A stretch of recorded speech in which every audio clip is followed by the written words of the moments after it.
Hello, everyone. Hello. Good afternoon, everybody. Welcome to the Organ House Concert and Seminar Series, organized by the Music Department of Mountaintop University. It's also known as Organ House. And if you would just pay us a visit one of these days, which I hope you do, you will understand why it is called the Organ House. Trust me, there's an organ in every room. Welcome, everybody. My name is Modupe Kachi, and I am so delighted to welcome you here, all our students, our professors, our doctors, our music enthusiasts, our professionals, to this safe space where we explore music and arts that connect with our local experiences while also being relevant on a global scale. This is a space where we invite everyone, scholars, composers, performers, educators, and professionals, to share ideas and creativity. And here in the Organ House Concert and Seminar Series, we like to do things differently. We know that online seminars occur very often, but here our goal is to promote fresh and thoughtful approaches to research in music, composition, and performance, as well as to celebrate and document Nigeria and Africa's rich musical and cultural heritages. So to that end, we would like to invite you to join our YouTube channel where we experiment on what we call digital archiving. It's at www.youtube.com/@the_organ_house_series. We will drop the link in the chat so that you can follow along. We would also like to invite you to join us in our Writing Lab initiative on WhatsApp, where we engage issues of writing and scholarly empowerment, particularly for early career scholars. The link will also be dropped in the chats. So thank you once again for being here. It's very exciting. Now, this concert and seminar series takes place every Thursday by 1 p.m. And today we will be engaging in the topic Mediating Meanings in African Popular Music Studies. What does this mean to us? And how can we apply this to our everyday proclivities as scholars, as composers, as performers, as educators, and professionals? Well, to lead us in this discussion is an experienced scholar. He's already in our midst. His name is Dr. Ikenna Emmanuel Onwuegbuna. He holds a PhD in music pedagogy, a Master of Arts in ethnomusicology, a Bachelor of Arts in music, a diploma in music education, and a national diploma in mass communication. He is a senior lecturer in music and orator of the University of Nigeria, Nsukka. Dr. Onwuegbuna is a many-sided creative artist and a very gifted professional and academic musician with a special bias for studies in popular music and performance, music and multimedia, music and philosophy, and African music. He has over 50 academic publications in journal articles, books, and chapters in books to his credit. He has professionally reviewed about 30 research papers that are published in reputable academic journals of international coverage and successfully supervised over 45 academic research projects of undergraduate and postgraduate students. Dr. Onwuegbuna is currently the editor-in-chief of the Nsukka Journal of Humanities and the national president of the Society of Music Educators of Nigeria, SOMEN. Dr. Onwuegbuna, you are most welcome into our midst today. Thank you so much for joining us. Thank you, and thank you, everyone. It's my pleasure to be here. Yes, sir. So in a few seconds, we will be handing over the floor to you, sir. But before then, I'd like to remind everyone, as the talk is going on, I'm sure you would have some inspiration, you will have some questions, you will have some things you would like to discuss with us. Kindly note them down so you don't lose track of them. Because after Dr. Onwuegbuna finishes with his presentation, we are going to open the floor for questions. So please keep track of all your thoughts. So without much ado, Dr. Onwuegbuna, the floor is yours, sir. Thank you very much. once again, good afternoon, everyone. I am greeting from Nigeria, so it is our afternoon here. And I welcome all of us to this interaction where we share knowledge. It is hoped that after the interaction, we will leave here better informed on the topic, the subject for today. So the topic is mediating meanings in African popular music studies. Otherwise, you may say towards a hermeneutics of African popular music. And in the abstract you've read, that we want to explore the concept of mediating meanings within the field of popular music studies by highlighting the intricate processes through which African popular music is created, disseminated, and interpreted. I want to do this through a mixed method of content and discourse analysis, so as to examine the roles of various stakeholders, including artists, producers, audiences, and critics. The paper investigates how meanings are constructed and negotiated in the context of popular music. We'll be drawing on interdisciplinary approaches from musicology, cultural studies, sociology, and media studies. We have tried to analyze cultural, social, and historical factors that influence these mediation processes. So the aim is to illuminate the ways in which African popular music serves as a site of meaning-making, reflecting and shaping societal values, identities, and power dynamics. In the end, we are arguing that understanding the mediation of meanings in popular music is essential for comprehending its impact on contemporary culture and its role in the broader social discourse. So looking at introduction to popular music studies, the definition covers interdisciplinary fields examining popular music's cultural, social, and historical contexts. And here we're saying that popular music studies is an interdisciplinary field that explores the cultural, social, and historical context of popular music, particularly focusing on African popular music, which you can also call Afro-pop music. It combines insights from musicology, cultural studies, sociology, and media studies to analyze the societal functions of Afro-pop. A key concern here in this field is the mediation of meanings, which refers to how music is created, shared, and interpreted by artists, producers, audiences, and critics. The disciplines involved include musicology, cultural studies, sociology, media studies. Popular music studies incorporates various key disciplines that deepen our understanding of music's societal role. Musicology examines the history and cultural significance. Cultural studies explores the context and meanings. Sociology looks at the social relationships tied to music. And media studies analyzes how media technologies impact music's production and consumption. Together, these fields offer a holistic view of popular music dynamics. So looking at focus on Afro-pop, how it functions in society and its significance, right? So Afro-pop, which of course I said is African popular music, plays a crucial role in society by reflecting and shaping cultural identities, social dynamics, and politics.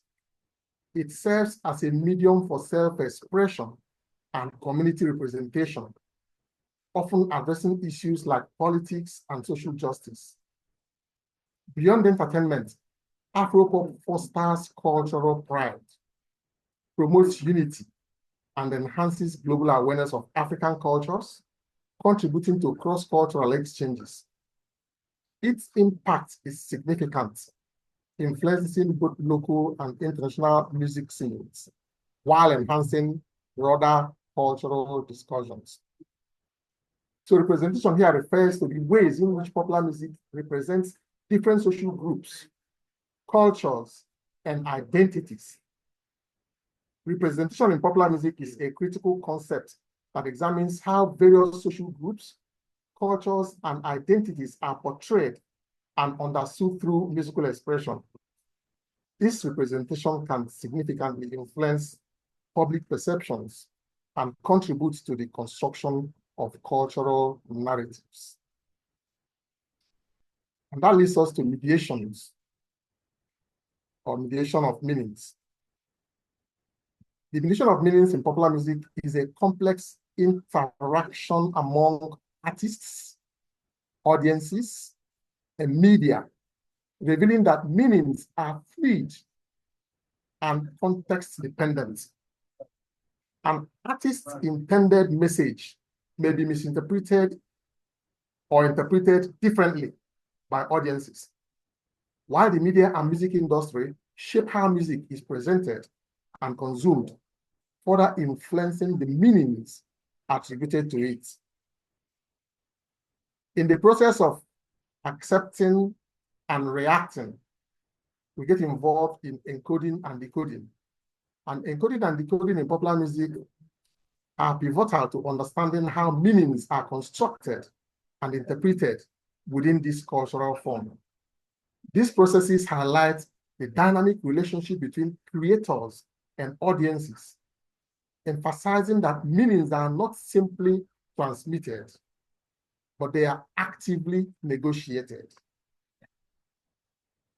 Take example from Fela Anikulapo's music, which exemplifies the dynamic mediation of meanings in popular music. His Afrobeat aimed to challenge corruption, colonialism, and military rule in Nigeria, therefore becoming a revolutionary dialogue for supporters who viewed it as a voice for the marginalized and a source of inspiration for activism. But conversely, the government and elites perceive his message as subversive, as a threat, leading to censorships and persecutions. Among ordinary listeners, interpretation of Fela's music also varied significantly. Ordinary listeners are enjoying music, most times hardly listening to the message, or just catch some phrases and run along with them. All of these contribute to the meaning that we make out of that musical effort. Now let's look at an overview of some concepts, which includes creation, dissemination, and interpretation by various stakeholders. The interpretation of popular music is a dynamic process, I already said, and it involves various stakeholders. Artists embed personal and cultural meanings in their work, while audiences bring their own experiences to their interpretations. Audiences are active participants, often deriving meanings that differ from the artist's intention. This process is further shaped by critics and media, which frame music within specific narratives that can affect public perception. Now, these key holders are artists, producers, audiences, critics. So choices regarding ideology, structure, aesthetics, packaging, and presentation are influenced by the product's marketability. It is primarily motivated by profit and commercial gain rather than artistic ambition. That is what the producers do. Additionally, popular music is created by industry leaders, such as record companies, radio programmers, and concert promoters, rather than emerging organically from grassroots efforts. So it is a commercial music. And it is based on this that Fried says that popular music is a site for cultural negotiation. So how is it created? And what are the influences? The influence factors in the creation of popular music include technological advancements, market demands, and cultural trends. The creation of popular music is influenced by a range of factors, including these technological advancements, where decisions on engineering and all that happen in the studios. Now, the demands in the market also determine how marketers carry on with the business of marketing popular music. Culture also has its influence. And this is why every age has its own, like we say, generational value for popular music. So what are the role of producers? They shape sound and style, often prioritizing commercial ability. Producers and record label play a significant role in shaping the sound and style of the music, often prioritizing commercial viability over artistic integrity. Popular music is frequently regarded as a business with its commercial worth established during production. And this is where the politics and the power play, where you have do-it-yourself versus commercialization. So that's popular music for you. It's professionally produced because many people are involved and many interests are covered. So everybody fights to protect its interests, but often it is the commercial value that drives nearly all the interests, even that of the artists. Dissemination, impact of digital technologies like streaming platforms. The rise of digital technologies has also significantly changed dissemination of popular music, with platforms like Spotify, YouTube, and social media, enhancing accessibility and diversity in music choices. This differs greatly from what it used to be in the past, when you used to hear waxing of LP. And then marketing involving high-level representations, where sometimes the marketer will buy the artist off the work and goes into the market and pursues it as his business. But today, musicians can actually also get involved in dissemination of their work, and even fans through the superhighway of the internet. So challenges that come with this has to do with quality concerns, algorithm-driven echo chambers. Now, in echo chambers, what it is like what happens in seclusion and segregation, where people with a set of mind are assembled and shielded from influences from outside, making it difficult for them to rationalize, rather they are dealing with their biases. Okay, so this is what the algorithm does.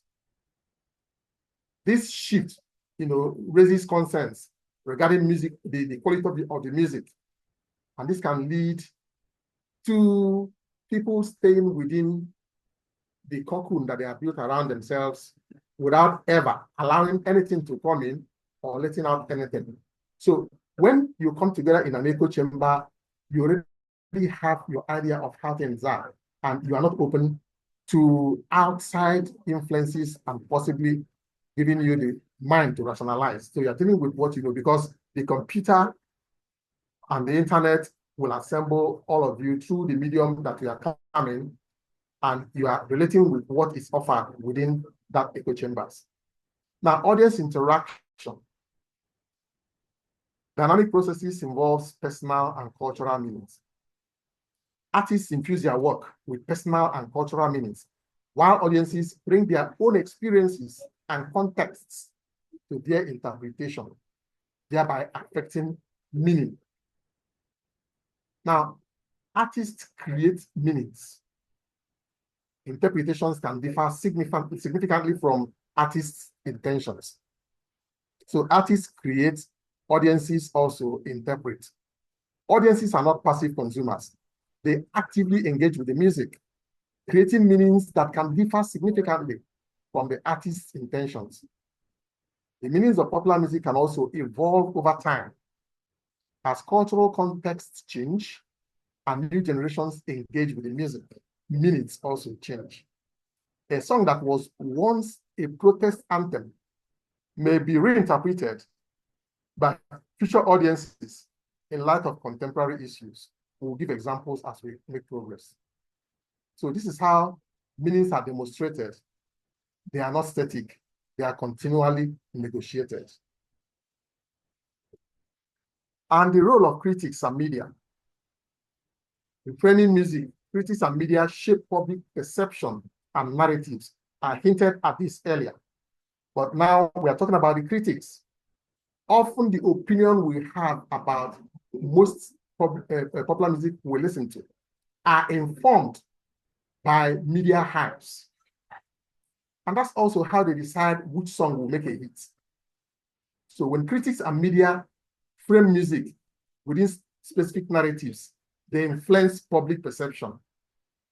This happens subtly that even the audience may not understand that the opinion they have about the music is not their own.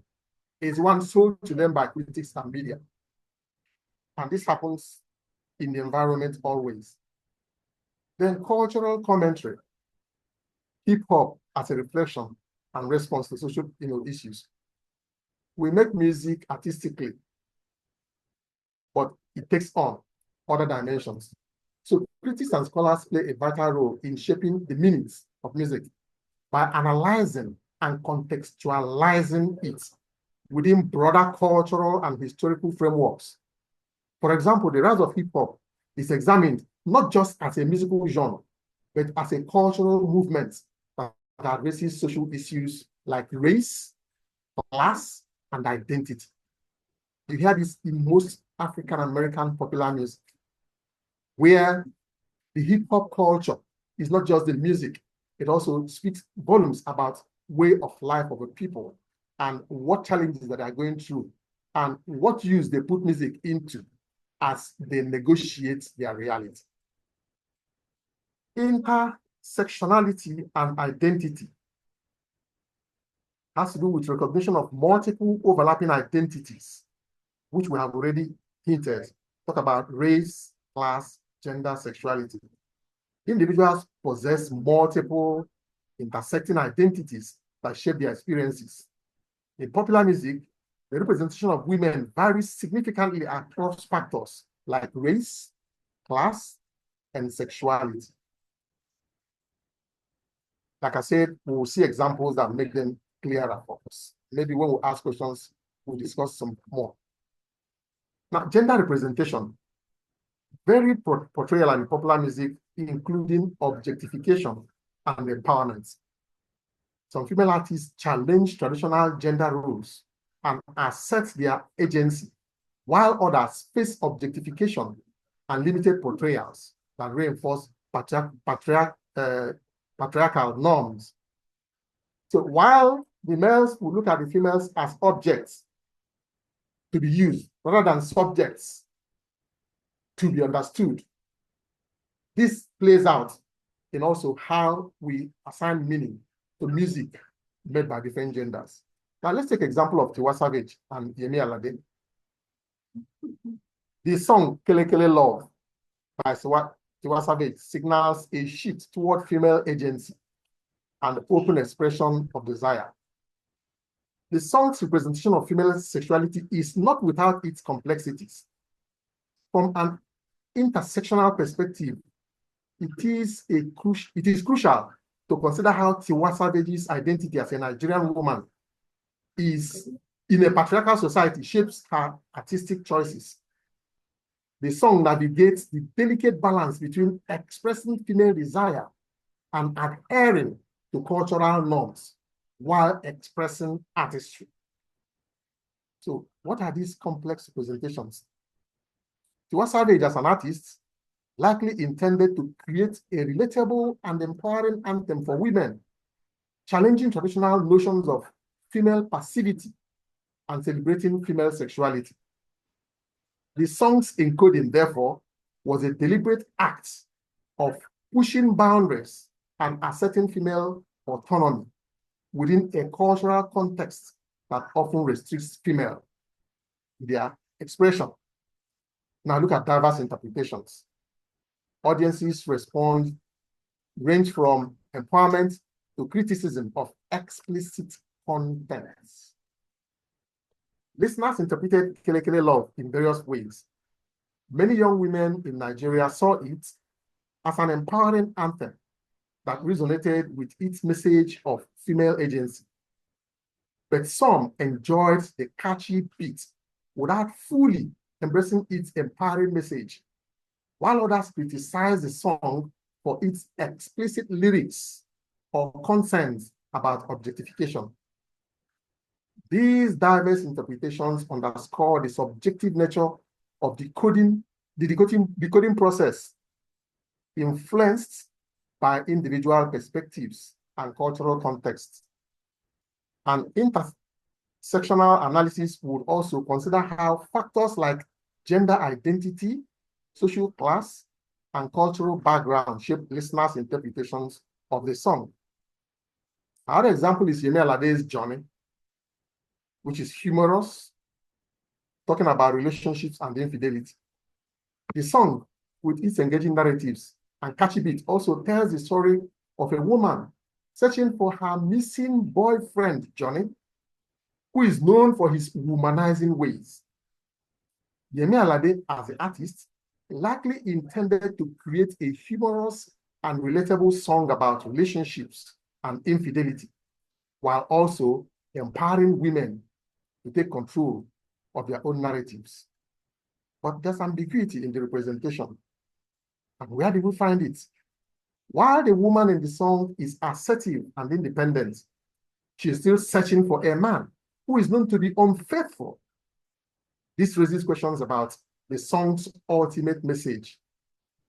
Does it truly challenge traditional gender roles, or does it inadvertently reinforce the idea that a woman's worth is tied to her relationship with a man? So from an intersectional perspective, it is important to consider how Yemi Alade's identity as a Nigerian woman shapes her portrayal of relationships and infidelity. Does the song reflect the realities of gender inequality in Nigerian society, or does it offer a more idealized view of relationships? These are the ambiguities. So let's look at contextual analysis, talking about intersectionality that I have mentioned earlier, as it is portrayed and received by audiences, portrayed by artists and received by audiences. Listeners interpreted the song Johnny in diverse ways, highlighting underlying lessons. Many found it a humorous and relatable take on relationships and infidelity. However, some male listeners criticized its portrayal of men as unfaithful and unreliable, while others noted the ambivalent message as a woman continues to seek out a known unfaithful partner.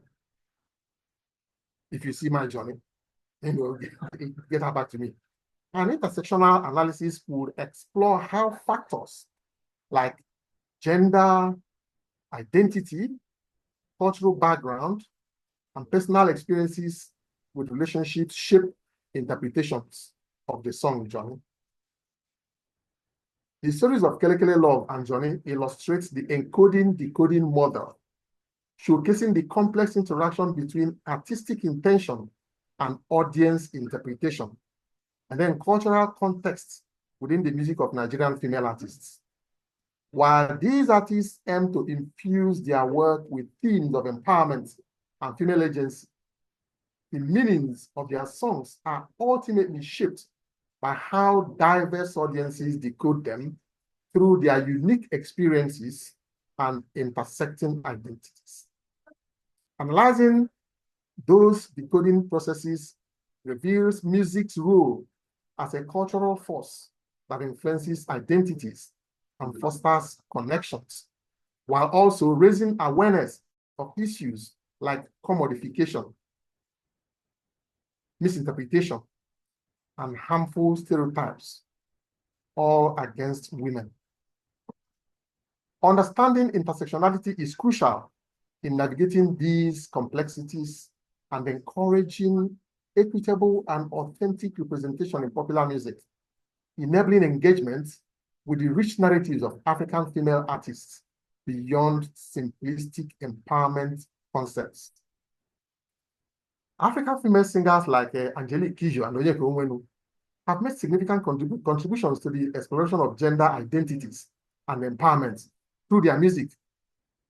They've used their music to speak out against gender-based violence and advocate for women's representation in leadership roles, further emphasizing the importance of female empowerment in their works.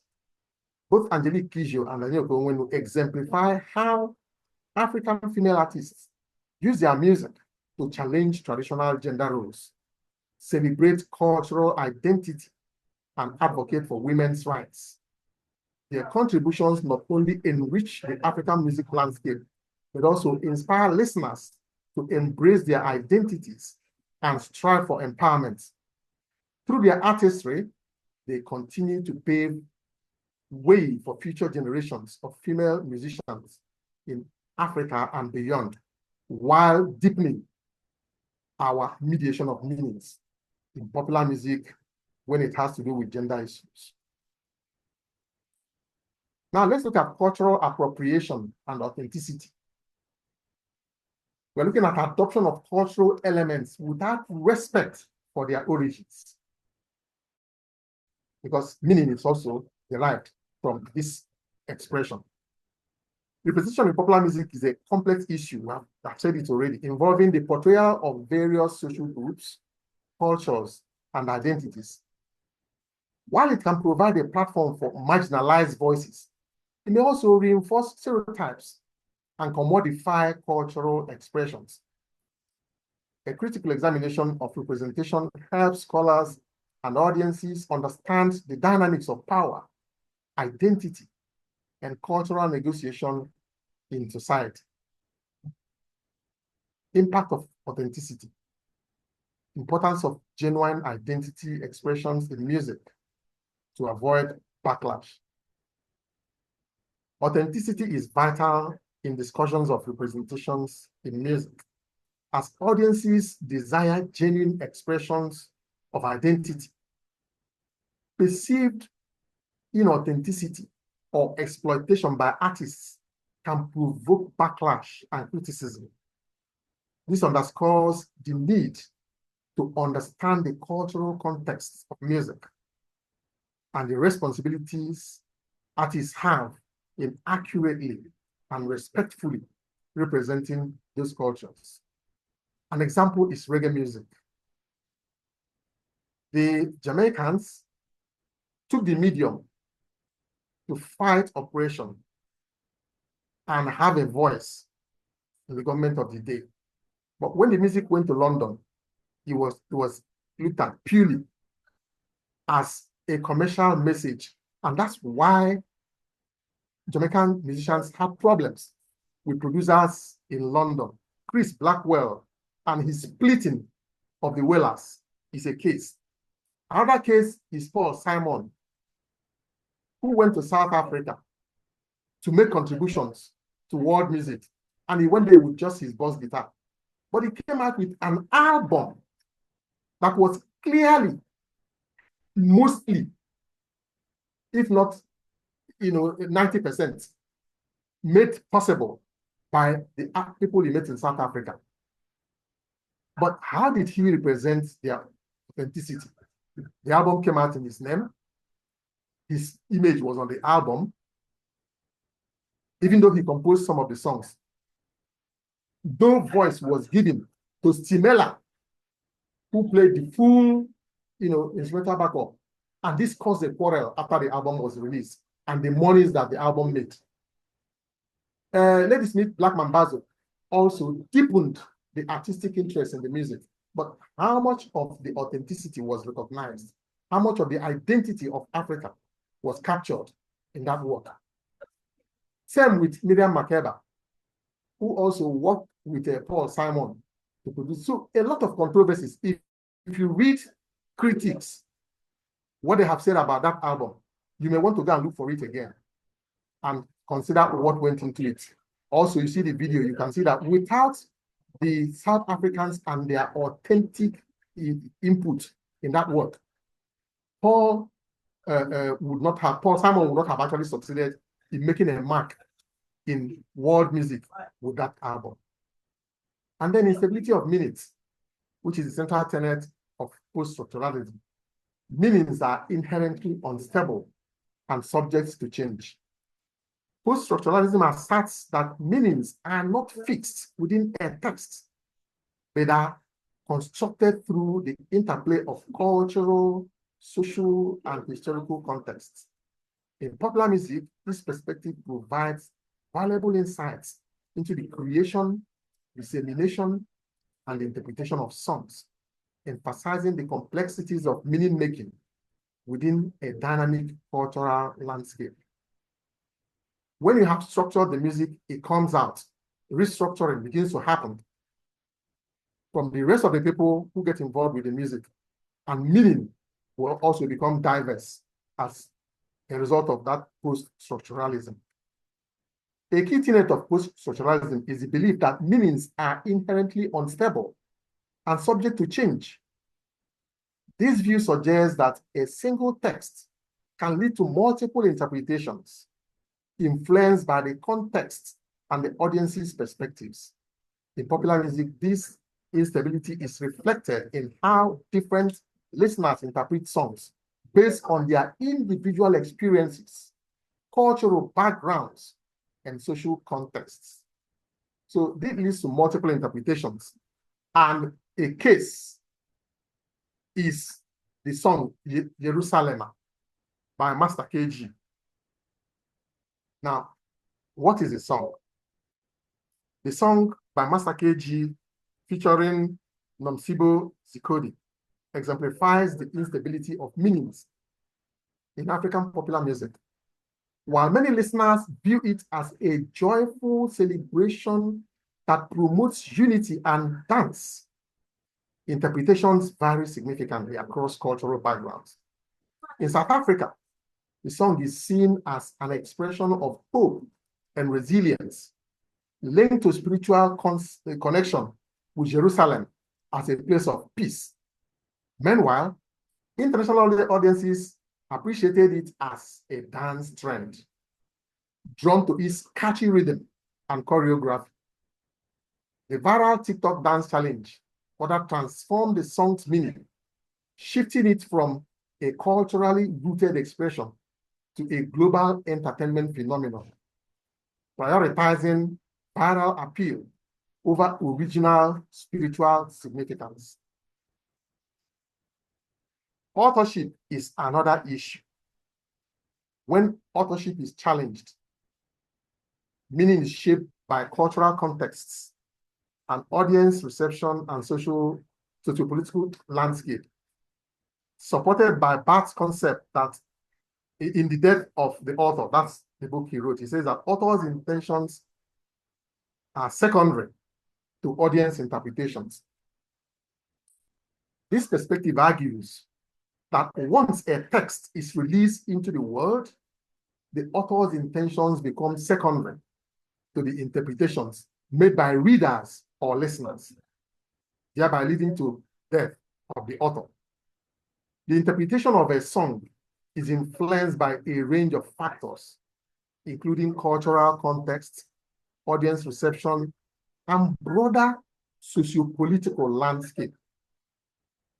Once the audience take it from this point and the other key players, hardly do you hear the voice of the author anymore. They take ownership of it and interpret it to fit their biases.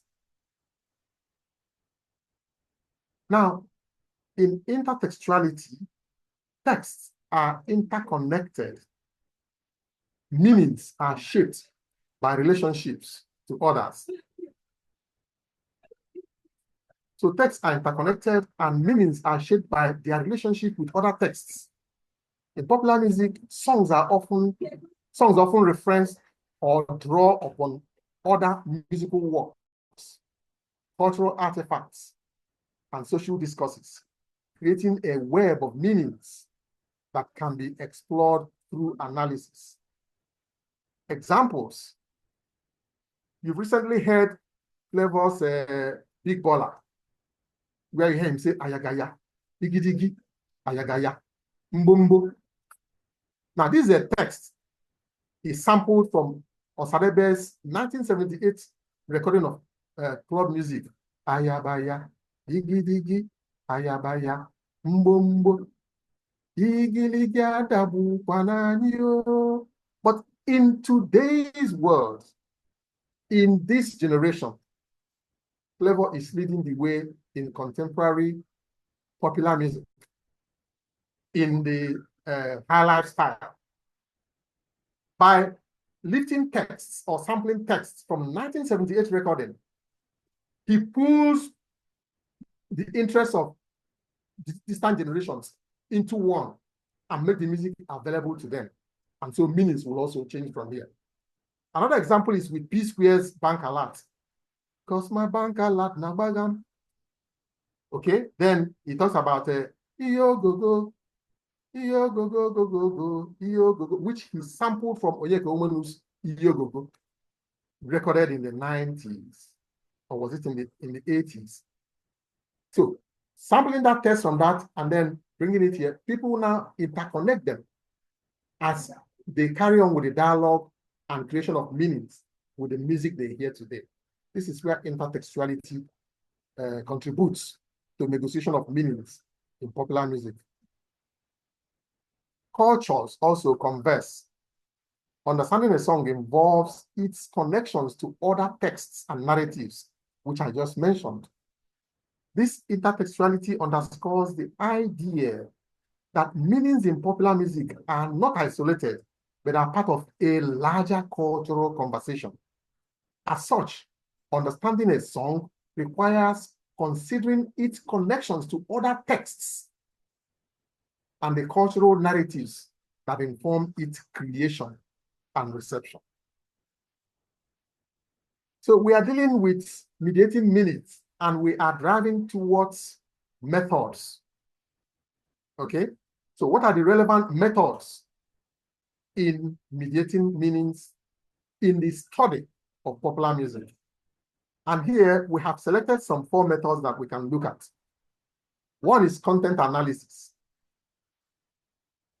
Here, content analysis in popular music is a systematic research method used to analyze the lyrics, the music, and other elements of songs to identify patterns, themes, and cultural meanings. This approach allows researchers to explore how music reflects and shapes societal values, norms, and identities.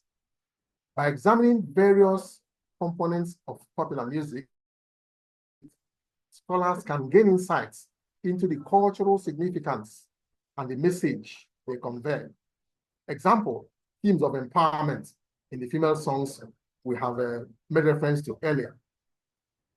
Now, another method is interviews and ethnography. Here,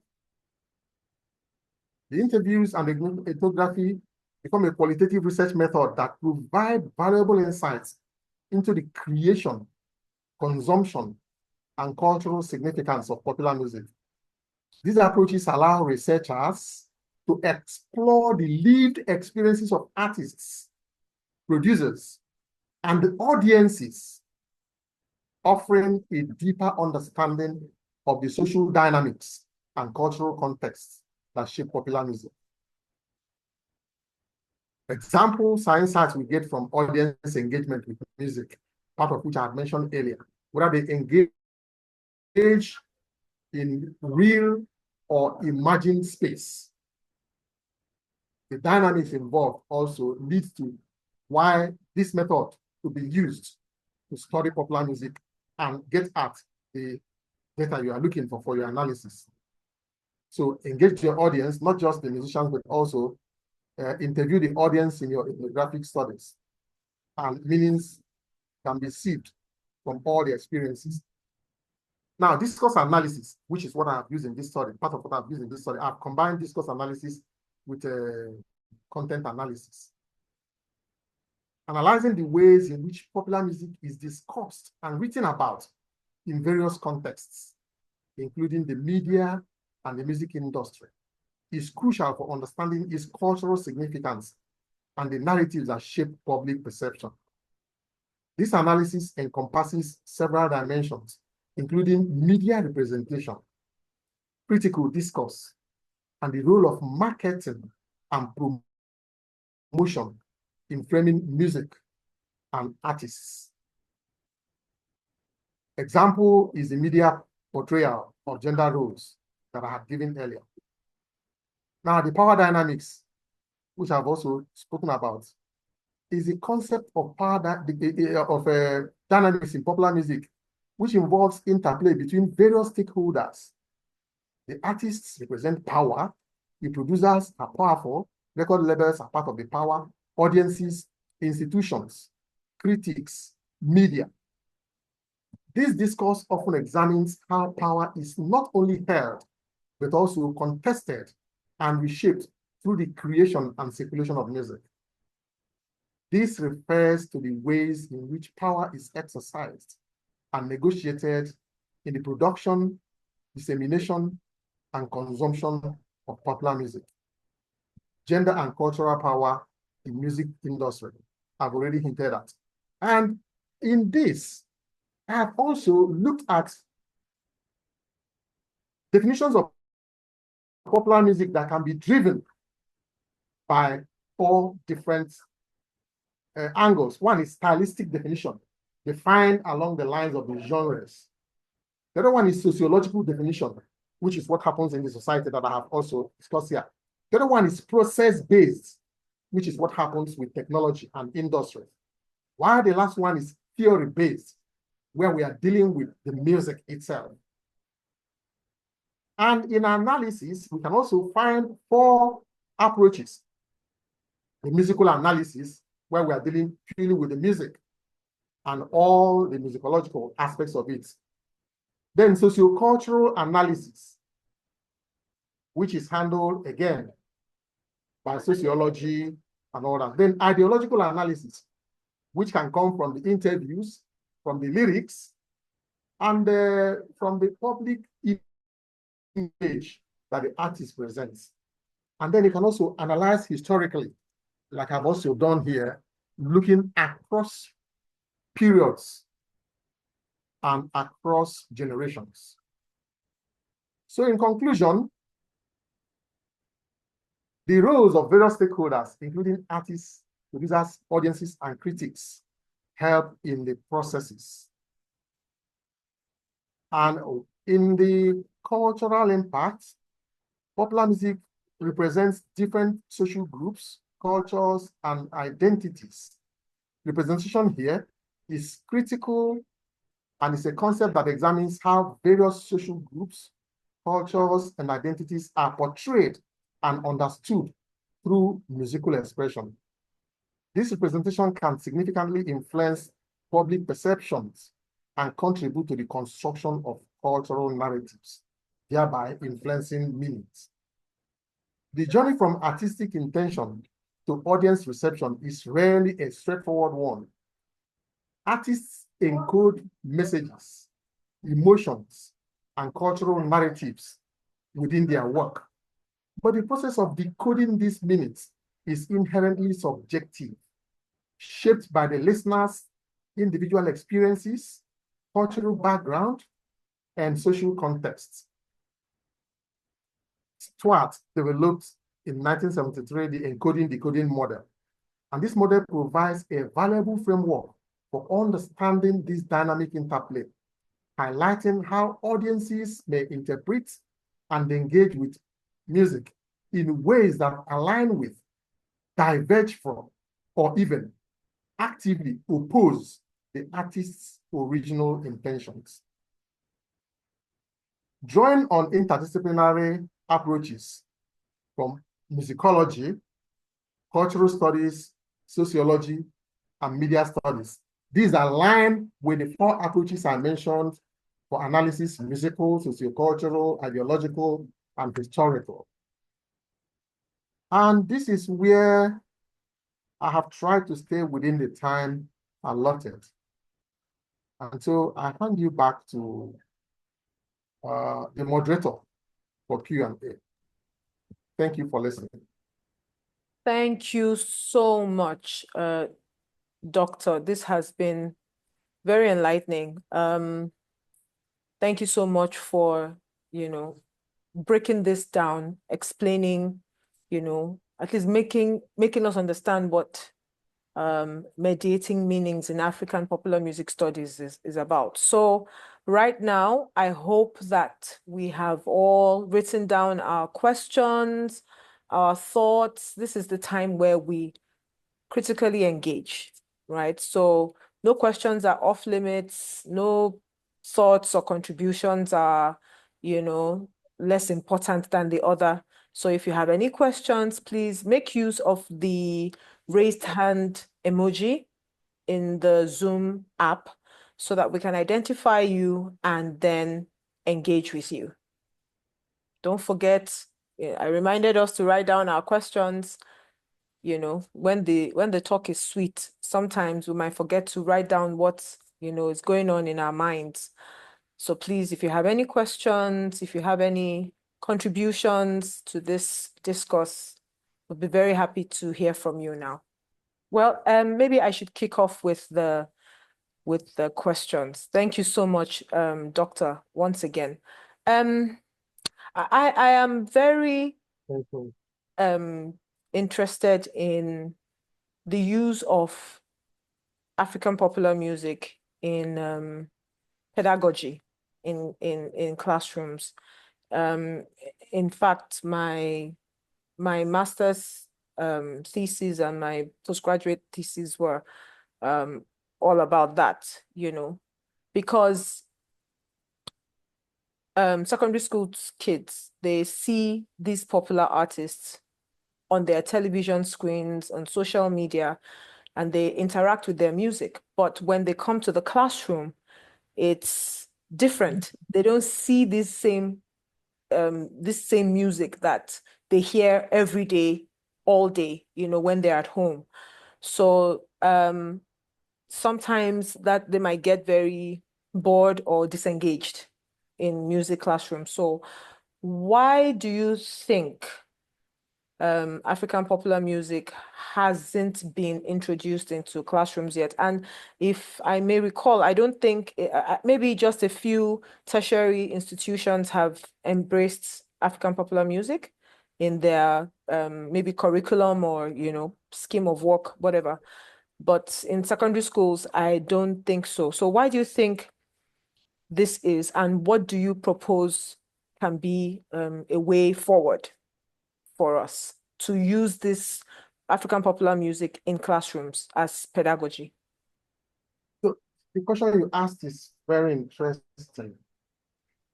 I have been fighting, if you call it a fight, on this side, okay? I led the primary school marching band at age 12.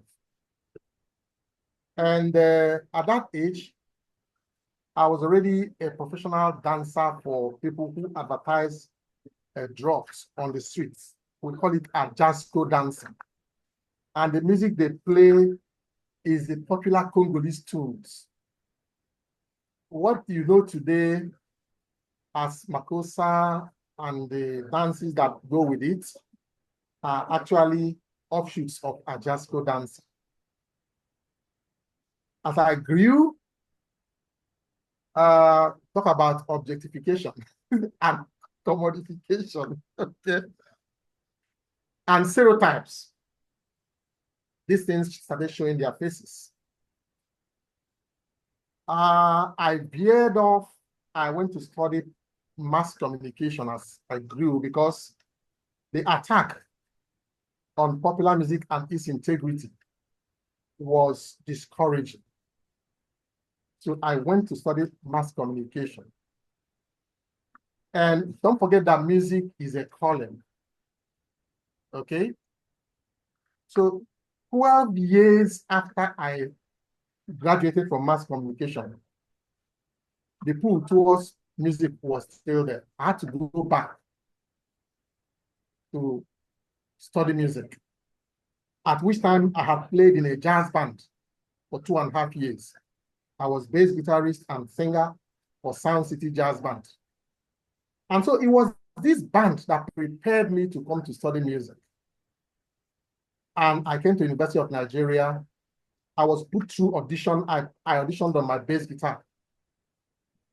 And the pieces I played for the audition, I scored myself. Okay? So with that excitement, I now went into the classroom with some of my friends, beautiful musicians. We were about 70 of us who were admitted, but only 13 graduated from that class. What happened to the rest? They got disillusioned. They got disappointed that what they thought was music was not just ignored, but loathed. And they were punished, so to speak, for doing this. You can imagine that we'll be in the examination hall, and some of my classmates will be in rehearsal rooms, rehearsing the pieces that they will play in clubs at the expense of examinations. Yes. So it was that bad. And so I took it upon myself that I would do something if I had a voice. So that something turned out to be my PhD thesis, okay, which I called the instructional value of African popular music and its application in the Nigerian music education. Mm-hmm. Yes. With that, I confronted producing the curriculum for popular music studies. And I put all of that out and also started pushing, even though my department was not teaching popular music at the time. I continued pushing. Now, look at some of the questions that inform my work, which are reactions to the accusations against popular music as music. Okay? One, is it possible to develop a dependable and workable curriculum for popular music studies, which could be applied in the teaching and learning of popular music at all levels of Nigerian tertiary institution? Two, are there adequate teaching and research materials for implementing the curriculum? Because one of the alibis is that there's no music and nobody is writing about it. There are no materials. Where are you going to get them from? Then the other one is, are there enough qualified teachers in implementing the curriculum? Agawu made a very interesting case with this. When they tried to introduce popular music in Ghana, musicologists were asking, where are you going to get the teachers from? Are you going to go to history or to geography? Made the thing look very, ridiculous. And so I'm also asking, is it possible that there are people who are knowledgeable in this area that can teach to implement the curriculum? And then, are there enough prospective learners who earnestly desire the formal training in popular music making and research? And you can see in my class of 70, only 13 graduated. The others wanted popular music, but they were not offered, and they were frustrated, and they left. They are different places today. I still relate with them. Then the other one is, are there prospects? In other words, is anybody interested in it? What would they benefit from studying it? What would they gain, for instance, socially, economically, intellectually? What are their gains? So these are the things that informed my investigating popular music studies and possibility of developing a curriculum for it. I don't know if it answered your question, but you can see today in my department, University of Nigeria, Nsukka, with this CC Mass, we have been able to sieve from various publications that scholars have done in popular music to create a kind of a curriculum for popular music studies at not just undergraduate level, but at every level at the postgraduate studies. So University of Nigeria today has that. Thank you. Thank you. Thank you so much, Doctor. Thank you so much. Okay, so going into the house, we have Kola Wole. Your hand is raised. Please, can you unmute your mic and then go ahead with your question or contribution? Hello. Can you hear me? Yes, yes, we clearly. can. Yes. Good afternoon. Is a professor now, Dr. Onwuegbuna. Ikenna, yes. We've had we've had an interaction before. Yes, we have. Not yes. When we were talking about your paper on APM and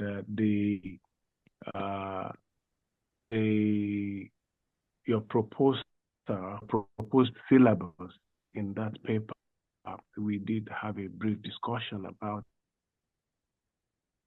and to quite music and meaning, and it's on Afropop. The fact that you are not talking about the Beatles and you know, you are not focused on the global north. You are directly talking about what is happening in Nigeria musically. I must say I do appreciate that.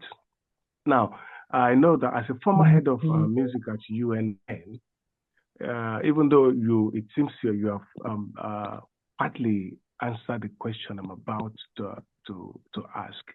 But before I even ask, let me just tell a bit of my experience because I was also a product of UNN in the late 80s and and the very 90.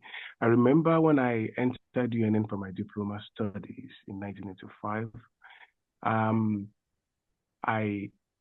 I needed counseling because I faced very serious challenges, having come from a background of street music in juju music performance, and going to university with very high expectation of being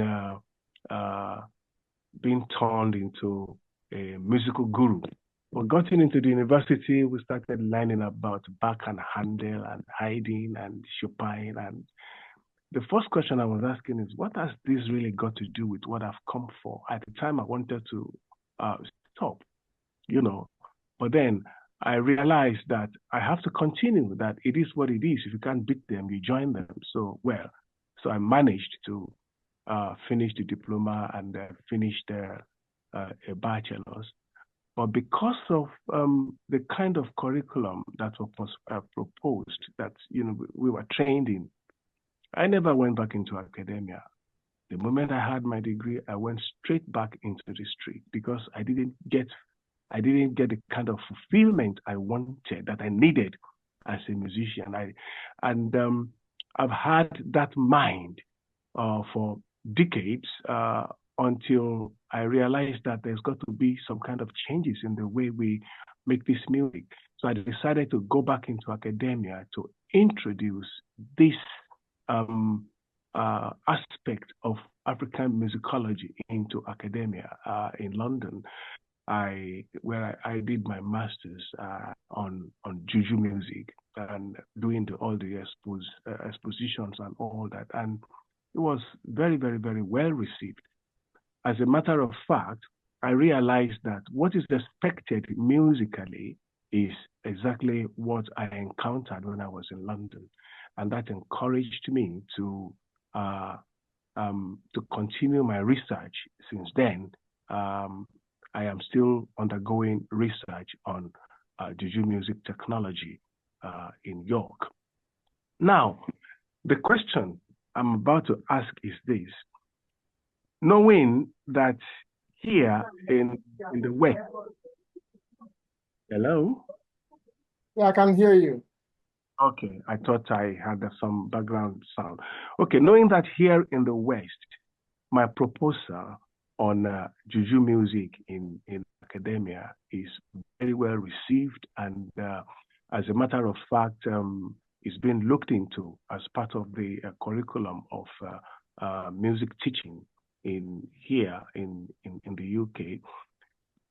I want to ask you, having been a head of department of a prestigious university like the University of Nigeria, today, with your writing and your wealth of experience and understanding, what challenges are you facing in terms of completely changing music pedagogy in Nigeria to suit the Nigerianness of music making? You've spoken today about music and meaning, which is very, very important. But how about the practicality of African musicology, African music, most especially the African popular music, the Afro-pops, and all the African genres that we've talked about? Everything is advancing more and more these days. The artificial intelligence is coming into play. Technologically, are we still the same place we were 20, 30, 40, 50 years ago in African music? What is being done to change this narrative? Yeah, that's my question. Thank you so much, Mr. Kolawole, for that question. While we wait for Dr. Onwuegbuna to come back to us, do we have any other questions? Do we have any contributions? Please don't forget, meanwhile, that the YouTube link for our digital archiving is in the chats, and also our WhatsApp link for the writing lab is also in the chats. So please make sure that you click on it, save it, follow us, and let's engage. Do we have any contributions, any questions?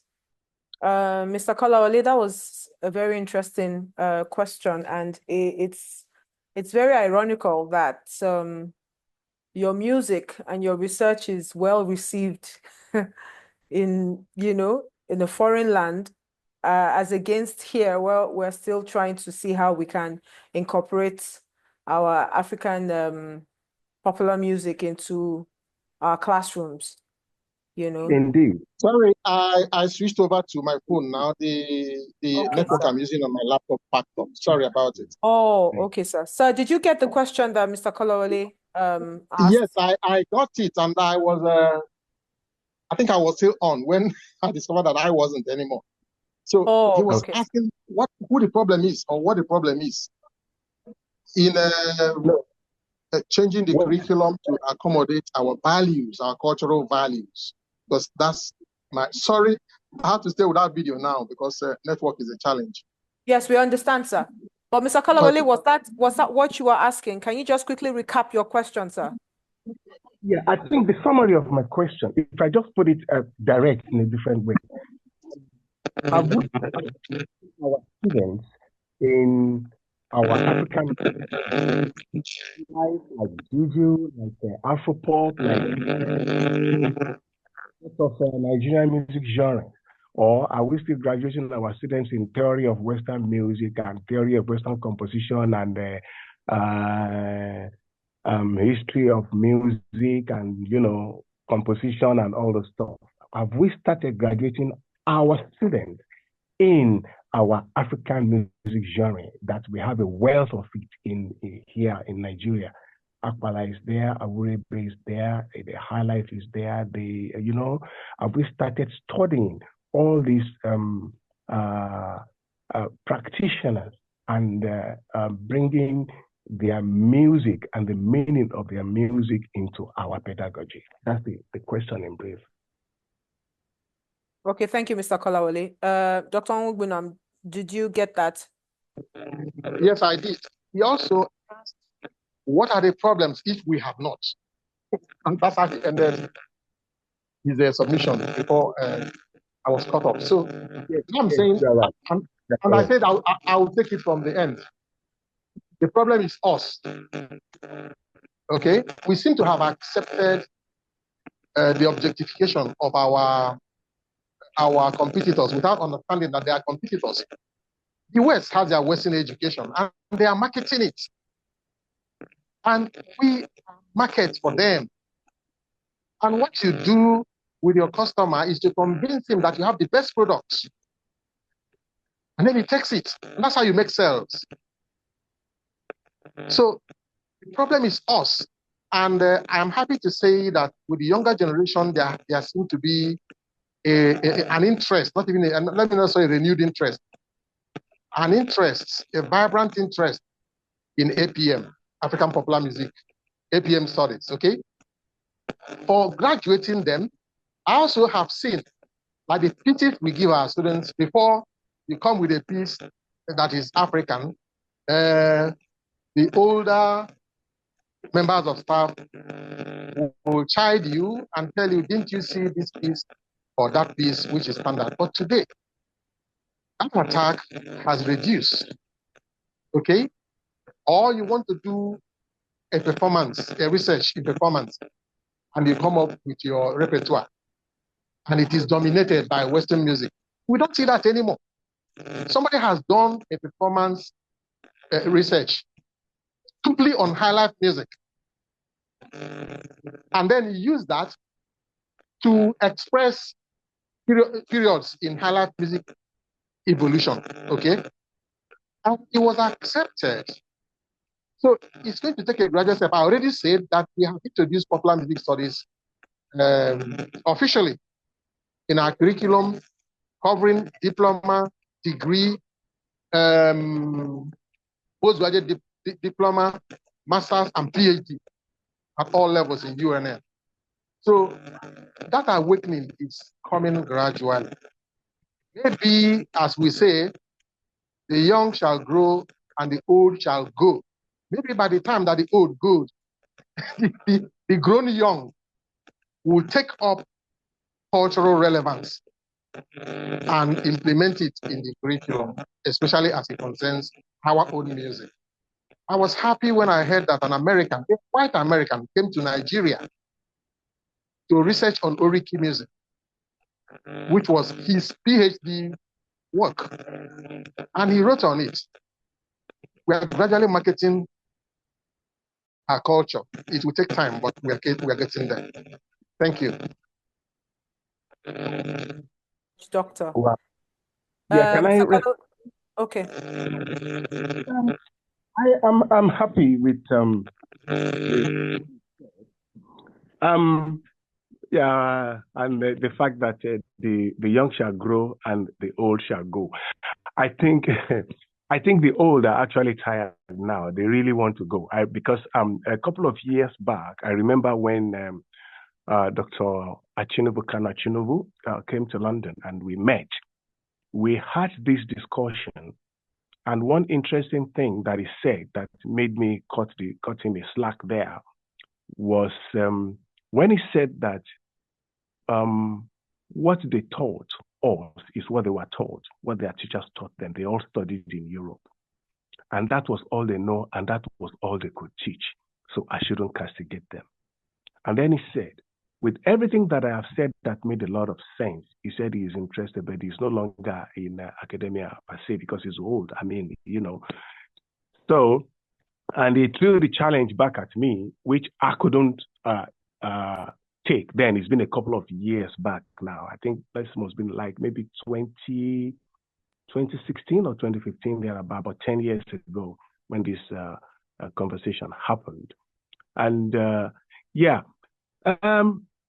you see, this issue of these Americans coming to Africa to study Oriki music and study research at doctoral level on our cultural, music-cultural identity, I think it is what I call a process of appropriation. They are coming to steal. And most of the things that they do with this, when they eventually got what they need, they use it to create newness of their own essence, of their own musical essence, and begin to sell it back to us. You know, most of the modern music that we enjoy these days are actually our music. It is of our essence. It belongs to us here in Africa. They took it away, they rebranded it, they brought it back to us, just like they take our crude oil They go to refine it and coming back to sell refined petrol to us when we have our refinery here that we have all messed up and not improving. Thank God that narrative is changing now gradually. I think we should borrow from that and begin to change the narrative, also, especially in music academia. We need to take the bull by the horns. We have the resources, even if the people that probably have the political powers at the moment in our institutions, even if they are still Western oriented, it doesn't matter. They can go into the hinterland, they can go into the villages, fetch out these traditional musicians before they die. They are not illiterate, they are full with wealth of knowledge. Let us learn from them instead of foreigners coming to learn from them, taking them away and then telling us what they learned from our people. So what I'm trying to say here now is that we need to push this narrative with passionate aggression, in our universities. Yeah. The aspect that we really need to look at is the practical musicianship aspect. We have a lot of material. In fact, I cannot even, the amount of material we have for music and meaning, that is the music discourse in Nigeria. It cannot be exhausted in many, many lifetimes. People have been talking about it. People have been writing about it. Music and meanings. That is one aspect of musicology, of our musical, that is quite good. But when it comes to getting our hands dirty, getting down there in the music and bringing, understanding the theoretical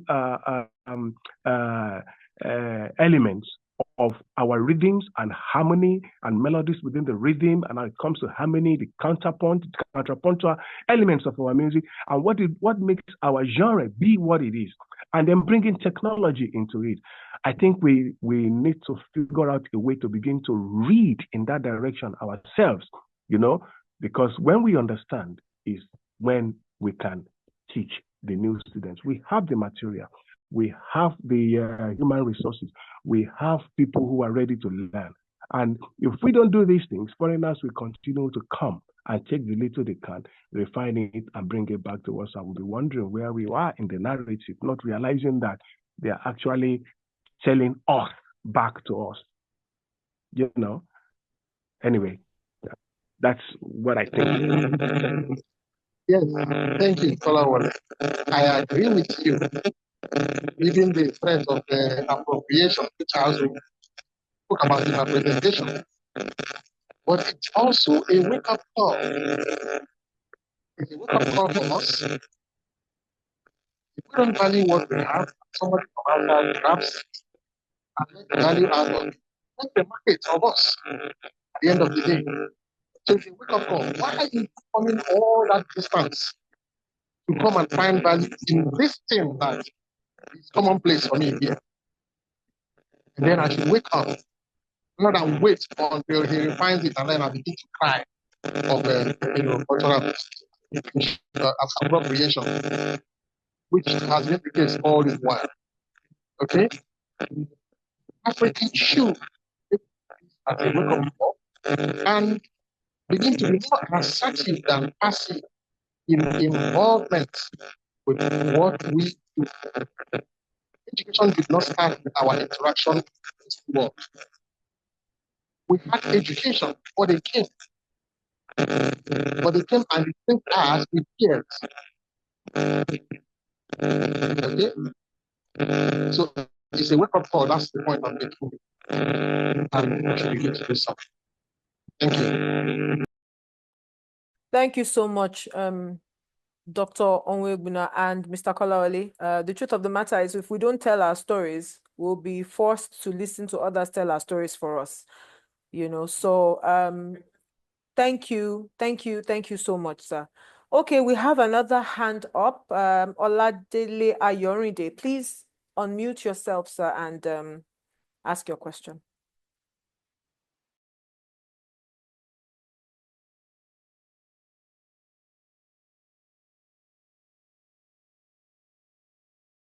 Yes.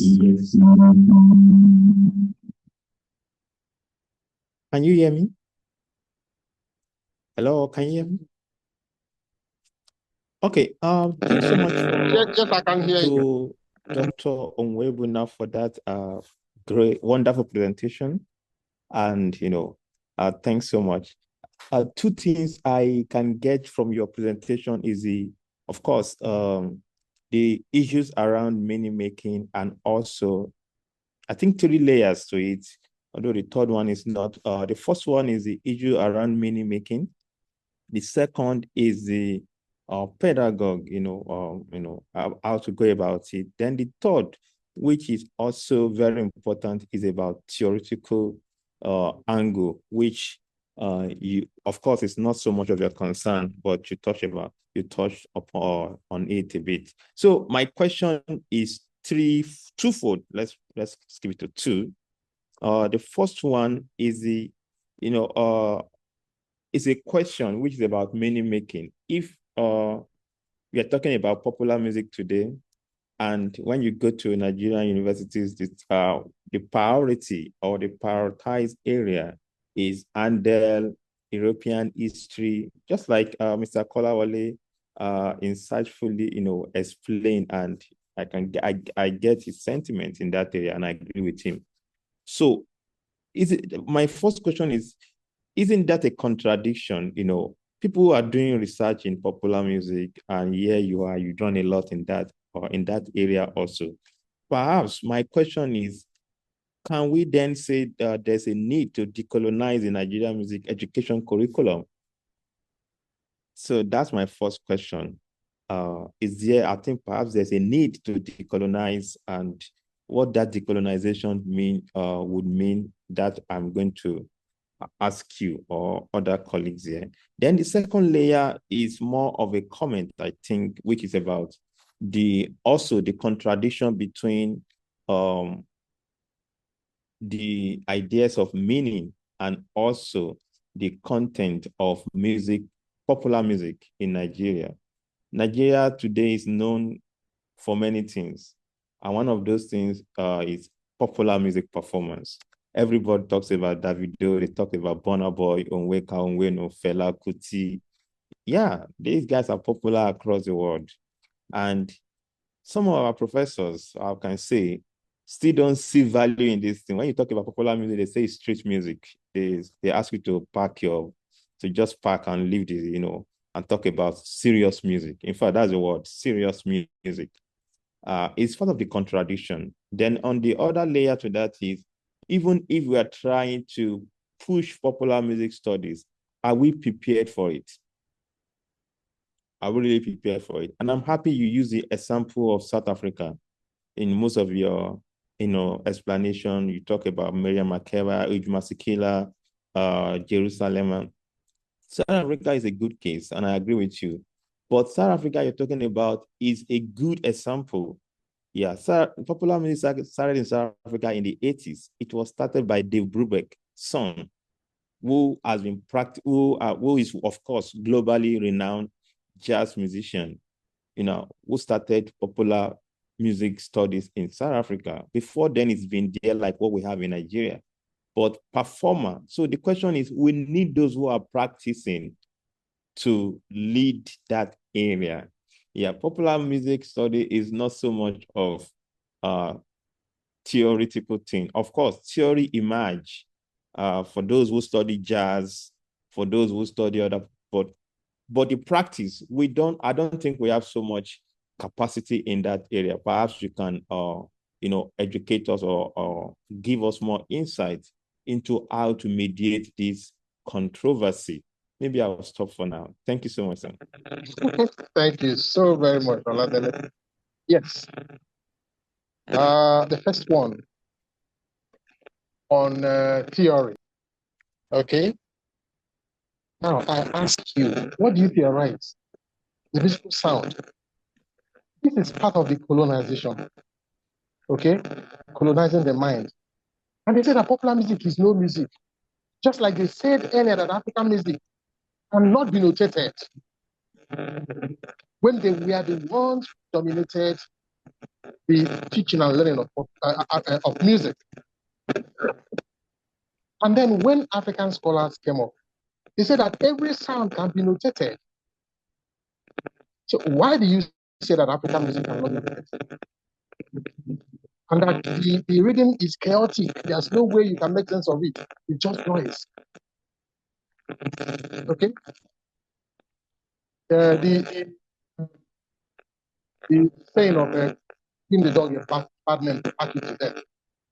Remember, I keep saying, these are our competitors. They have something to market. In Igbo, where I come from, they say that the one who brings the fowl to market sell spreads out the wings. The one who wants to buy claps the wings to get the full size of the chicken that he wants to buy.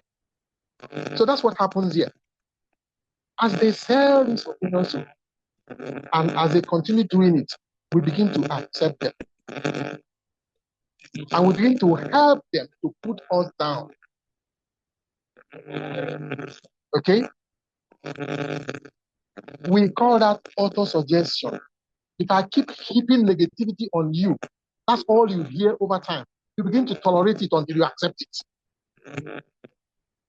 And you forget your identity completely. It's called auto-suggestion, which is an expression in witchcraft, or a practice in witchcraft. It happens all the time, very subtly. Okay? That also goes to who does the performance. We have the performance. Let me say this here, or whatever it is worth. Okay? The people that the West find in our popular music are the ones who are closer to what they do than who have more expression of African music. Tell yourself the truth. The people who won the Grammy or who are winning all their awards, their music is closer to theirs than it is to us. Let me go to Jamaica. Bob Marley was a thorn in their flesh, and he never won a Grammy until he died. Now, his first son, Biggie, won a Grammy with Conscious Party. Conscious Party. His commercial music watered down, totally watered down. But the message of liberation and emancipation that Bob Marley was singing was in a dent on them. It tears their ears. And so they think how they would give him award for doing that. But once his son sang something out, give him a Grammy.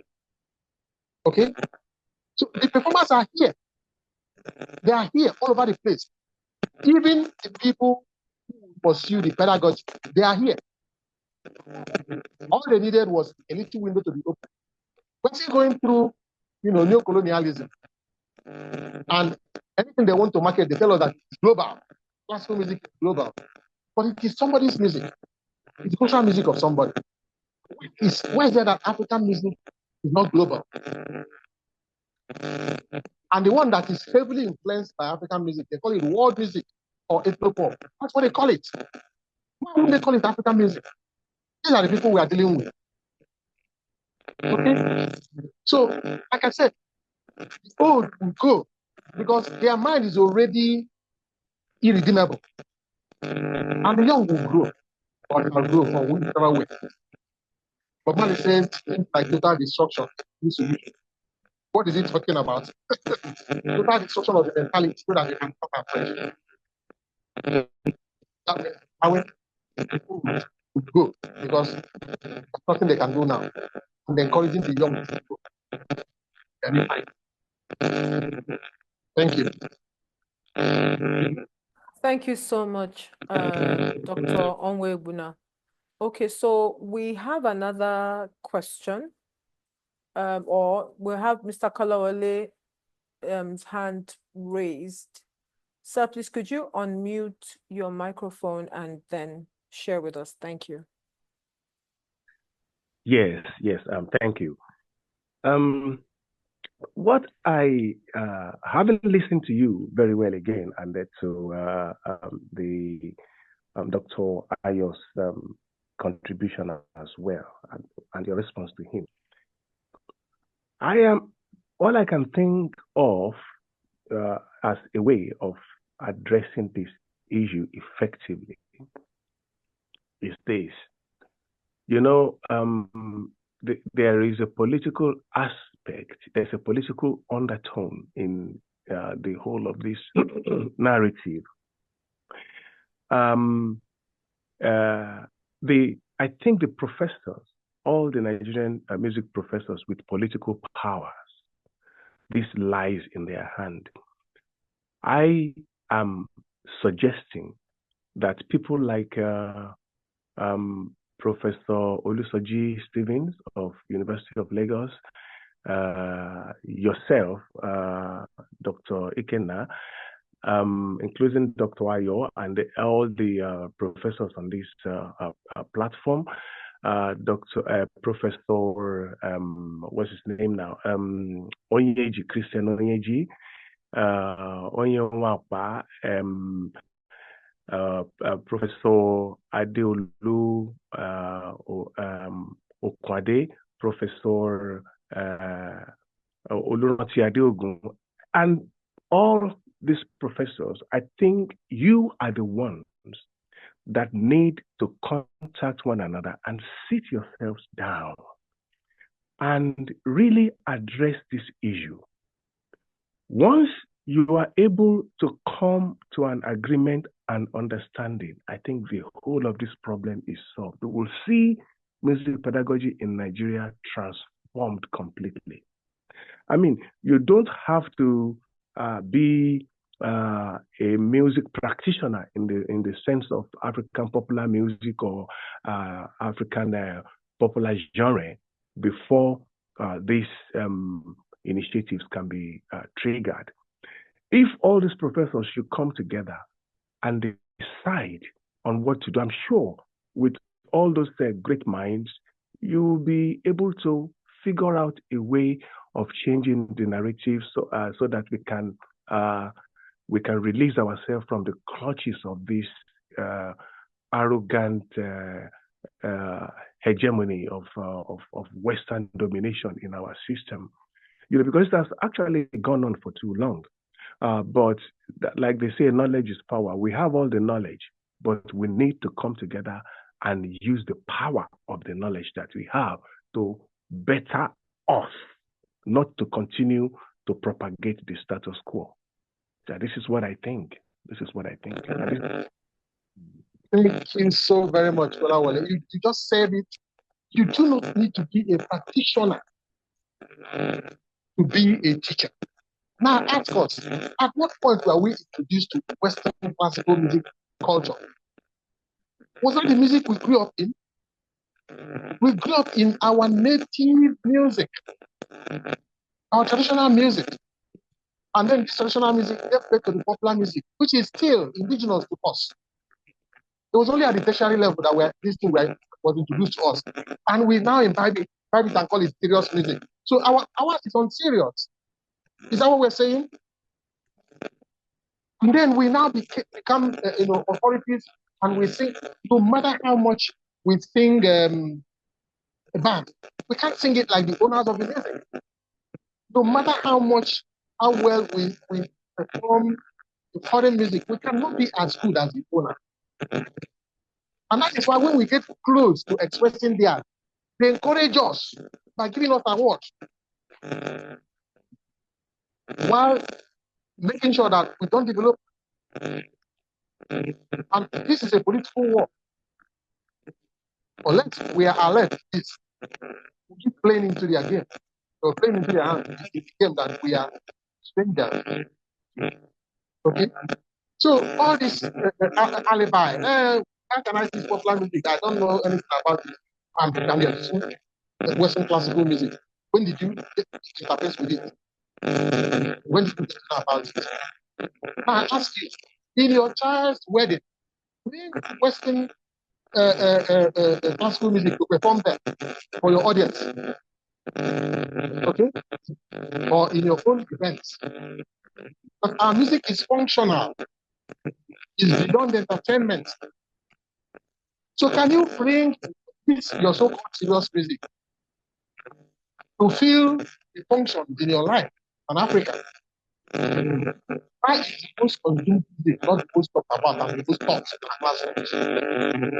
And yes, the revolution has started and it's going to go on until eventually, gradually, the transformation will happen. We may not be here by the time it happens, but we have to get involved and contribute whatever we can while that's part of the thing going, and then making sure that thank you. Thank you so much, Dr. Onwuegbuna. I think the static is coming from your earpiece, so maybe you should disconnect it and then put the phone on speaker. I think that would be a bit clearer. But thank you so much. Thank you so much for that, sir. So we have two hands up. We have Samuela Jose and we have Preacher's Son. So Samuela Jose, please, could you unmute your mic and then share with us? Thank you. Yeah. Thank you, the moderator, and thank you to our presenter, Dr. Ikenna, for that very fascinating presentation, and of course, expectedly so from a scholar practitioner. We can see that from your perspective, from your analysis and interpretation of popular music. There are a few issues that I think we also need to clarify. It's amazing that we seem not to engage the presentation, and then we are moving into the pedagogical implication of popular, which of course I can understand our concern. Dr. Ikenna, I think I'm interested in how meaning. I have two questions. One is a question, one is a comment. The first is my question: how is meaning, framed, negotiated through non-textual elements in popular music? It seems from your presentation you paid close attention to the text, but if there are texts within texts, which scholars have described as intertextualities, how are non-textual, I mean text now in terms of words, for instance, instrumentation, sounds, for instance, if you listen to popular music from some popular musicians who are from the East, you find them sampling the Oja. How is this, changing, or how is this transforming, containing meaning in popular music? I think that would be my question. Then my comment is that I'm also a teacher, and I can say that this whole idea of popular music in our schools is there. Its manifestation varies from one school to another at different degree. Dr. Ayonide will attest to this. While we are at the College of Education, we were more exposed to popular music than Western classical music in performance. When we go for shows, we play popular music. So, and I can tell you, I don't want to mention an institution where popular music is 90% in practice than Western classical music. So I think it depends on the institution, like Dr. Ganikale said, the person at the end of it, the musical construction of those who the teachers. So if you check some music department where you have a lot of performers, you see that naturally they tilt towards performance. So the question now is, how can we bring that genre of music from its performative space into the classroom? But to say that people are not doing popular music, no, it is. Ask those who school here, go for convocation. It is popular music. So people are already doing it, and there are a lot of teachers. I think maybe I didn't get that. Somebody was saying maybe there are no teachers. There are people who are actively playing popular music, who all they just need, I think we need to do, is to say, like Professor Dr. Ikenna is doing, let there be a template to teach this thing, to say, okay, Nigerian popular music, history of Nigerian popular music, styles, just like we talk about forms and analysis. So we could just bring this thing, the students, the teachers are already, engaging in this music. It is just systematizing the genre in classroom. So what I'm saying is that there are people who can teach. There are people who can teach because, like Dr. Ayonide said, Brubeck's son who started popular music was a performer. So there are people who can teach, popular music, Nigerian popular music, because we're already performing it. I learned, I was a classical music player. It was when I got college education, I learned to play juju and I life. So even though it was not music 101 or music 201, but that change in behavior, which learning is described as, took place, within my encounter with, music. So Dr. Ikenna also said that it was inspired, So please, we need to put this clear that yes, there are people who are playing popular music in our institutions and who can teach it if there's a systematic framework from and we should also know that there are gatekeepers within the Nigerian academic institution. NUC is there, NC College of something, NAPTEC, they are there.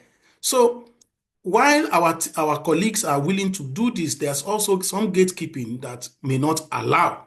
So I think as we go into this revolution, we should also begin to push for people who will represent us at policy making points where this content can be pushed significantly. Thank you.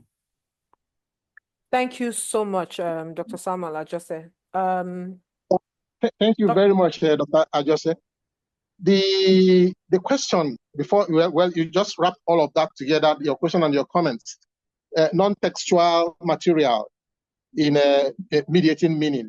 It is more in my presentation than the text. The text only comes from critics, what analysts have written. That's only where the text comes from.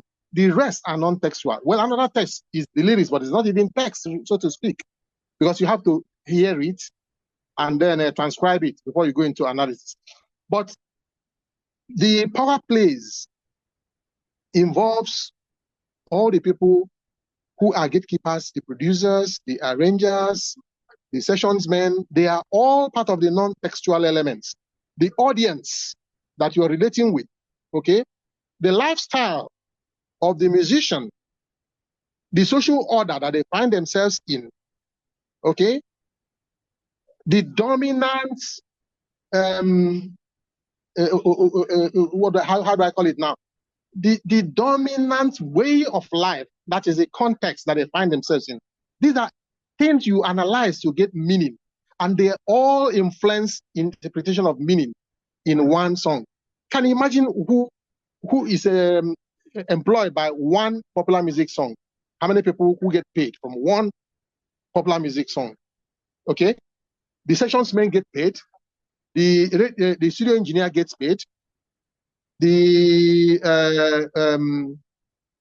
marketer gets paid, the hawker in the street gets paid, the radio presenter gets paid before he gets. So what musician makes is minimal. The marketers and all of those, they make up part of the non-textual elements involved in music, in popular music making, dissemination, consumption, and all that. By the time you get into analysis of the influences they exert on the music, you get a clearer meaning of what that music is to the people. So it's in my presentation. What I have done, this work I presented is some 14,000 words essay. So I just distilled it into a few things that will fit into the time frame for the presentation. So it's really large and it covers so many, most of that, but it's not what I can do in a presentation. Okay. So thank you very much. Okay, sir. Thank you. Thank you very much, sir. Dr. Ajose, I hope that has answered your question. Yeah, thank you. Thank you. All right, sir. So Preacher's Son, please could you unmute your mic and then share with us? Thank you very much. Good afternoon. Can you hear me? Yes, we can. All right, thank you. I just want to speak about some few things. Thank you very much, Dr. Ikenna, for that wonderful lecture. When he was talking about a kind of problematic popular music in our schools, and he did actually make mention of secondary schools. And then I now actually thought about it that even within or in tertiary institutions, it's been discovered that most, not all anyway, most popular music what in this generation, deals with a whole lot of vulgar languages and things like that. And then you have a lot of street language, these days. And the question that would bring to mind would be, if we are now situating this within the academic environment, that we are now teaching some of those things. He spoke about objectification of women in some of this music.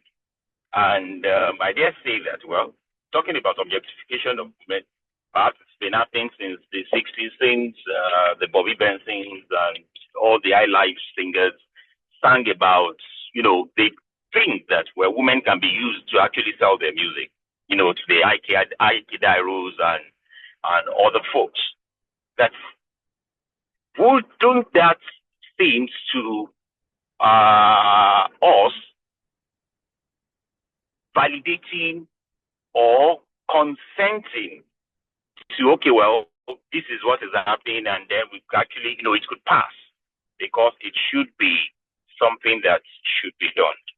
Another, the other thing I want to talk about is the business part of what we do as academic musicians. That we don't actually think and talk about the business part of what we do. And I think popular music, either popular music in Nigeria, popular music in Africa, would have been, a very good tool to actually propagate this, to let the students know that, well, this is what you do with this is how you go about this is, what to do as a business-minded person. We can't be in the class and then you are just there analyzing what the popular musicians are doing. They are making money, you are not making money. You are just analyzing them that, oh, well, this guy sang this, this song, and then it's in 2/4, is this, you are doing the fonts and analysis of such songs. And they are making money. They are smiling to the bank. And then what do? What happens to us? That humanity should think outside of a box to think, okay, well, we can actually make money. At the same time, in 2024, it was reported that 30 December, raking about 111 billion naira in entertainment and in music and all of that. How much of this money is coming to us as people who have been propounding analytics for some of these things, either it's in our curriculum or not? And then the last thing, it has to do with engaging the popular musicians, especially in where we are situated, to interface with our different institutions,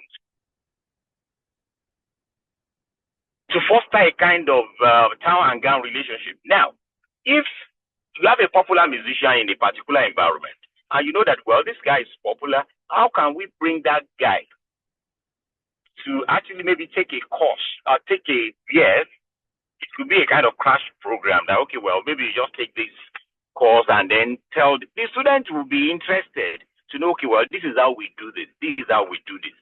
Than the Western thing that we've been doing all along. So thank you very much. That's just my take. Thank you. Thank you, Preacher's son. Okay.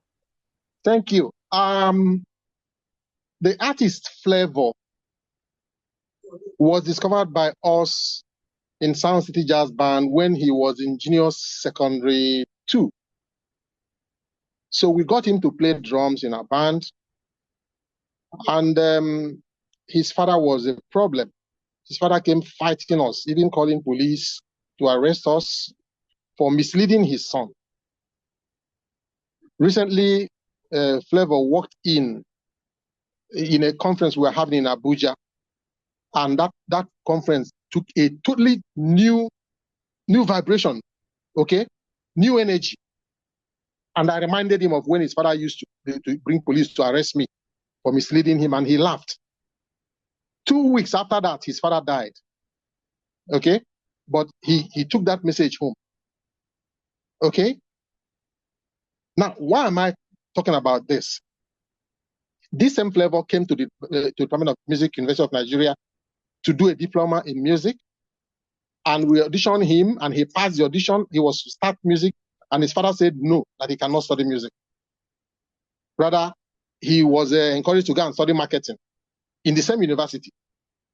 So he didn't last more than 1 year in marketing, and he abandoned the marketing studies and went full, swing into professional musicianship and followed it business-mindedly. Today, if we have an event, we are begging Flavor to dash us money to organize a conference. Isn't that a shame? Okay?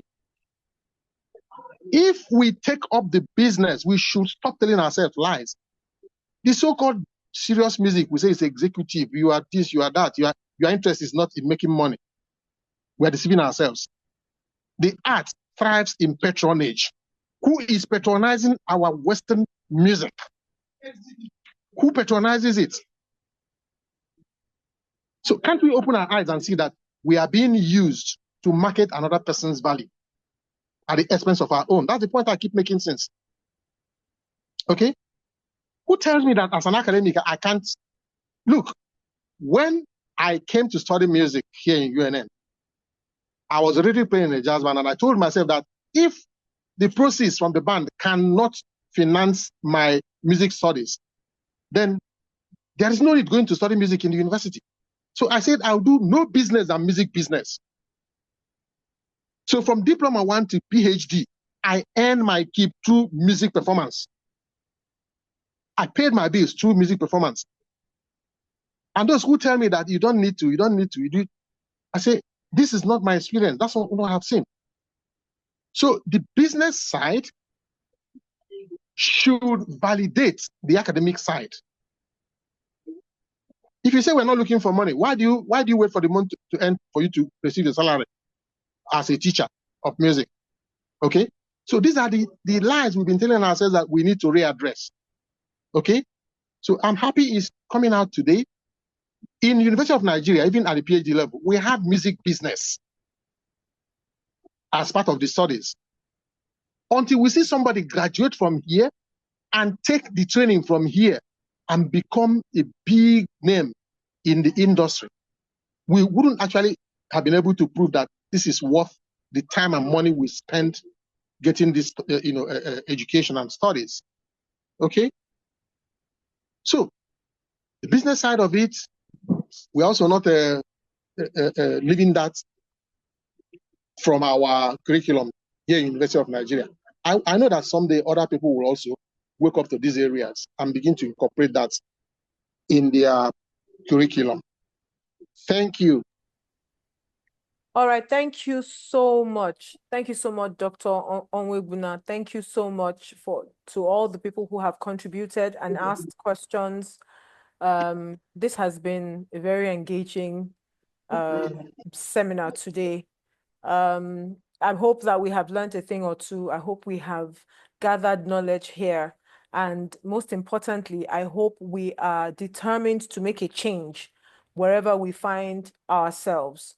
That's the most important thing. We're doing this to make a change. We're doing this to get ourselves better, to better equip ourselves, to better equip our society, wherever we find ourselves. So thank you so much. Thank you, everyone. So just to remind you again, this is Organ House Concert and Seminar Series. We come to you every Thursday by 1 p.m.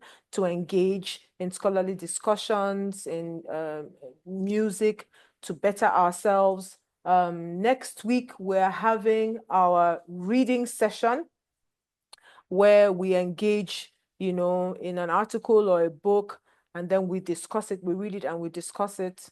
We would really love to see you there. Also, don't forget that we have our YouTube channel, right, where we have archiving for access, where we would like you to please go there, check out all the YouTube links. All our discussions have been there. You can see them, engage, learn a thing or two.